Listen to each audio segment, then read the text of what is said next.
Hey there guys, it's Cyber Ultra here. Today, I wanted to talk about some more Super Smash Bros. Ultimate DLC predictions. Make sure to hit that subscribe button if you enjoy content like this, as it helps out a lot. As we get closer and closer to E3, speculation always starts to get more and more wild, so it's important to make sure to always take everything with a grain of salt. Some of the things I talk about in these videos could happen, but there's no guarantee. It's all speculation at the end of the day. Anyways, the topic of today's video is if we could see any Capcom characters appear in Fighters Pass 2.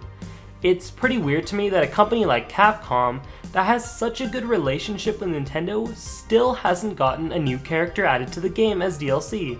Smash 4 had Mega Man added in the base game and Ryu added as DLC. Meanwhile, Ultimates only had Ken, who's just an Echo Fighter.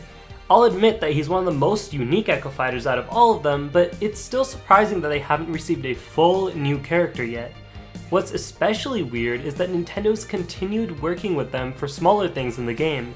There were Resident Evil spirits added to Ultimate not too long back, and they recently added Monster Hunter spirits. There's also the Monster Hunter Mii costumes, but we'll talk about those later since there's a lot to say about them.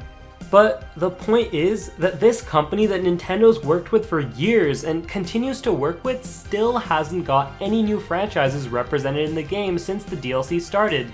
They're a huge Japanese developer with lots of game series under their belt and have exclusives on Nintendo platforms like the recently released Monster Hunter Rise on Switch.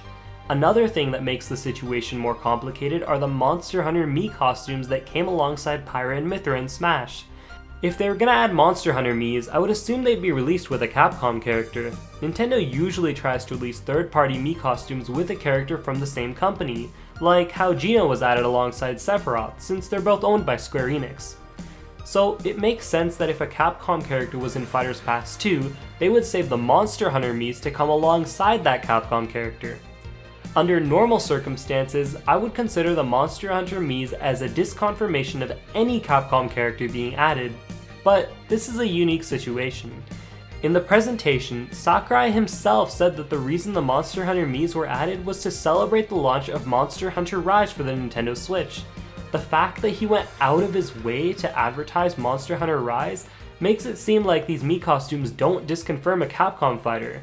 Maybe there could be a Capcom fighter in the past, but they didn't want to wait to release the Mii costumes with that fighter since they'd missed the launch of Monster Hunter Rise. Sakurai's words have shown to have a lot of impact on Smash fans. When he advertised Xbox during the Banjo-Kazooie presentation, sales for Xbox in Japan went up drastically. Maybe they just wanted to use his influence to give the game more exposure, which is why they would have the Miis come out with Pyra and Mythra in March instead of later on with a Capcom fighter. I could be completely off the mark with this, but I don't think that the Monster Hunter Miis disconfirm Capcom reps like other people are saying. So, with all of that said, I think Capcom fighters are still on the table for Fighters Pass 2. Popular characters like Phoenix Wright, Dante, Chun-Li, and more could still have a chance of getting in. I don't think Resident Evil and Monster Hunter have a chance since they've already got DLC content in the game, and I don't think they'd have DLC spirits and Miis for franchises getting characters. But as for other Capcom series, I think they're still possible. Maybe this is just the Phoenix Wright fan inside me finding hope for him, but who knows until we actually get the final 2 reveal trailers of the game. Anyways, let me know in the comments if you think Capcom fighters have a chance of getting in, and if so, tell me which ones you're hoping for. If you enjoyed the video, make sure to drop a like.